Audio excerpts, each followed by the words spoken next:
Hi everybody, it's Kathy Corley with Joyful Living, and I have a tip today for a simple kitchen utensil or appliance, but I think we often don't even think about it, and that's our garbage disposal. So our garbage disposal, you flip it on.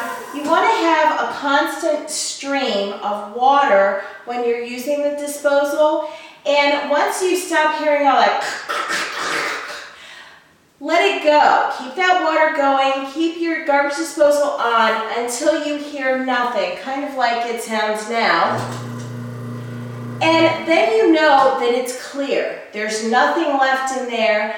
And even if you don't necessarily put things down the disposal all the time, once in a while, it doesn't hurt to turn the hot water, and I use hot water when I use my disposal, turn that hot water on and just let it go for a minute or two. Maybe have some soapy water or put a lemon down there or something to help freshen that up, because it does get kind of funky down there. So that's my tip for using your garbage disposal.